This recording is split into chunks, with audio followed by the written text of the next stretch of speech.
मी तलब, और यूं भी पढ़ा गया रहमत रब बहाना मी तलब। उसकी रहमतें कीमत नहीं मांगती और उसकी रहमतें बहाना तलाश करती हैं, तो वो अपने बंदों को बख्शने पे आमादा है अगर वो अपना दामने तलब फैलाएं।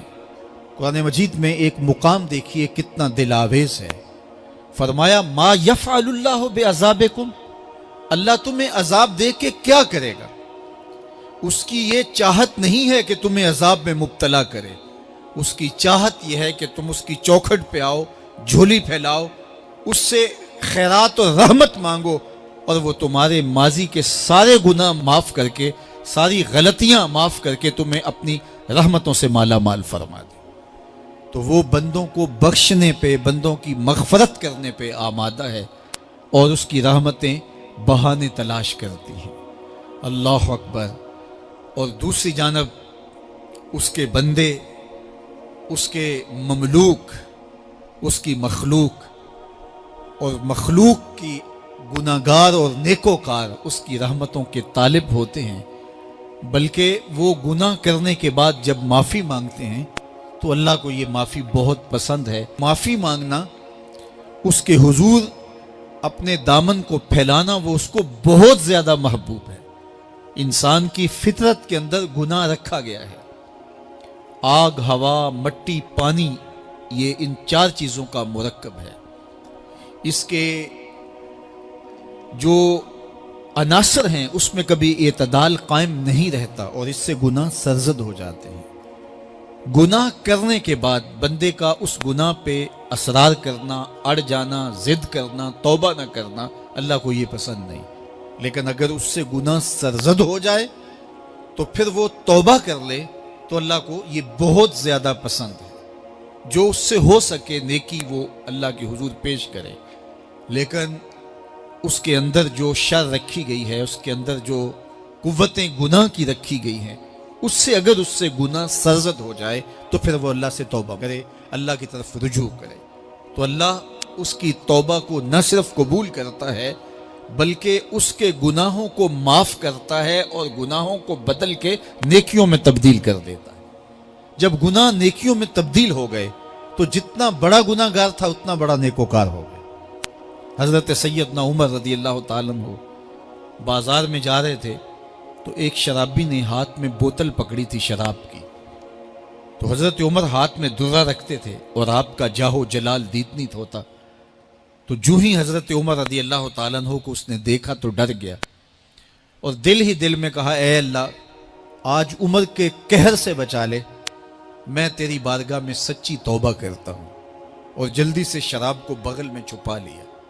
इतने में हज़रत उमर सर पे पहुँच गए और गरज कर कड़क के कहा कि ये तेरी बगल में क्या है। क्योंकि उसको बोतल छुपाते देखा था तो वो डर गया और डरते डरते कहने लगा, हज़रत ये सिरका है। अब थी तो शराब, लेकिन डरते हुए बोला, हज़रत सिरका है। तो हज़रत उमर ने कहा, निकाल।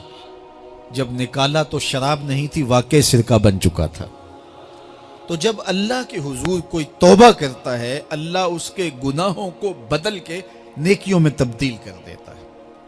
हदीस पाक में आता है कि क़यामत के दिन अल्लाह एक शख्स को कहेगा कि अपना नामा आमाल पढ़, तो वो नामा आमाल पढ़ने लग जाएगा।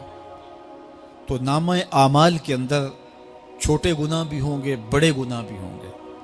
तो अल्लाह से हया करते हुए, शर्म करते हुए वो बड़े बड़े गुनाहों को छोड़ता जाएगा और छोटे छोटे गुनाहों को पढ़ता रहेगा। जब वो सारे गुनाह पढ़ चुकेगा और किताब ख़त्म होगी तो अल्लाह ताला उसे फरमाएगा, मेरे बंदे, तूने ये जितने गुनाह पढ़े हैं मैंने सब को बदल के नेकियों में तब्दील कर दिया। तो बंदा कहेगा, अल्लाह, अभी तो मेरे बड़े बड़े गुनाह रहते हैं जो मैंने पढ़े ही नहीं। फ़दाहिकन नबियो हत्ता बदत अनियाबहु। हुजूर जब ये बयान फरमा रहे थे तो हुजूर इतना मुस्कराए, इतना मुस्कराए कि सहाबा ने हुजूर की दाढ़ें देख ली। तो पहले वो बड़े बड़े गुनाह छोड़े जा रहा था, लेकिन जब अल्लाह फरमाएगा कि मैं तेरे गुनाहों को बदल के नेकियों में तब्दील कर दिया, तो वो कहेगा, अभी तो बड़े बड़े गुनाह रहते जो मैंने अभी पढ़े ही नहीं। तो जब कोई बंदा उसके हुजूर तौबा करता है, अल्लाह ये नहीं देखता इसने गुनाह कितने किए हैं, یہ دیکھتا ہے بندہ آیا میری چوکھٹ پہ ہے تو اللہ اس کے پچھلے سارے گناہ معاف فرما دیتا ہے۔ اللہ اکبر۔ میرے اور آپ کے آقا و مولا نے اللہ کے حضور توبہ کرنے اور اس پر اللہ کی خوشی اور اللہ کی خوشنودی کا ذکر کرتے ہوئے ایک مثال بیان فرمائی کہ ایک شخص صحرا میں سفر کر رہا تھا تو وہ ایک درخت کے نیچے دوپہر کاٹنے کے لیے سستانے کے لیے رک گیا اور درخت کے ساتھ اپنے اونٹ کو باندھ دیا اور خود لیٹ گیا تاکہ دوپہر کاٹ لوں۔ تھوڑی دیر کے بعد جب اس کی آنکھ کھلی تو اس نے کیا دیکھا کہ اونٹ ماں ساز و سامان کے ساتھ غائب ہے۔ اب صحرا میں اونٹ کا گم ہو جانا گویا زندگی چلے جانے کے مترادف ہے۔ تو اس نے دائیں بائیں بھاگ دوڑ کے دیکھا کہ کہیں اونٹ کا نشان مل جائے، لیکن اونٹ کا نشان نہیں ملا۔ تا حد نظر کوئی انسانی آبادی نہیں۔ وہ بھاگا اور تھک ہار کے دوبارہ اسی درخت کے نیچے بیٹھ گیا اور پیاس سے ہلکان ہوا جا رہا تھا اور درخت کے ساتھ ٹیک لگا کے لیٹ گیا اور موت کا انتظار کرنے لگا۔ جن لوگوں نے صحرا کا سفر کیا ہے ان کو اس بات کا اندازہ ہوگا کہ کئی 100 میل تک انسانی آبادی ہی نہیں، اب نہ کچھ کھانے کے لیے بچا نہ کچھ پینے کے لیے بچا، اونٹ بھی غائب ہو گیا، توشا بھی ساتھ ہی چلا گیا، تو اب ظاہر ہے سیدھی موت ہی نظر آ رہی ہے۔ تو وہ اس درخت کے ساتھ ٹیک لگا کے بیٹھ جاتا ہے اور موت کا منتظر ہوتا ہے۔ تھوڑی دیر کے بعد پھر اس کی دوبارہ آنکھ لگ جاتی ہے۔ جب دوبارہ آنکھ لگتی ہے تو تھوڑی دیر بعد پھر آنکھ کھلتی ہے۔ جب دوبارہ آنکھ کھلتی ہے تو دیکھتا ہے کہ اونٹ جو گما تھا ماں ساز و سامان کے اس کے پاس کھڑا ہے۔ تو صحرا میں اس حالت میں اونٹ کا مل جانا زندگی مل جانے کے مترادف ہے۔ تو وہ اتنا خوش ہوا کہ خوشی کی انتہا نہ رہی، بلکہ مسرتوں کے ہجوم میں درک گیا اور کہنے کیا لگا، اللہم انت عبدی وانا ربک، اے اللہ تو میرا بندہ اور میں تیرا رب۔ کہنا تو یہ تھا کہ تو میرا رب اور میں تیرا بندہ، لیکن مسرتوں کا ہجوم ہی اتنا تھا، خوشیوں کا ہجوم ہی اتنا تھا کہ زبان پہ قابو نہ رہا۔ کسی کے آنے سے ایسے ہوش اڑے ساقی کے، شراب سیخ پہ ڈالی اور بوتل میں کباب۔ کہنا یہ تھا اللہم انت ربی وانا عبدک، لیکن اس قدر خوش ہوا جب بھی تیری قربت کے امکان نظر آئے ہم اتنے خوش ہوئے کہ پریشان نظر آئے۔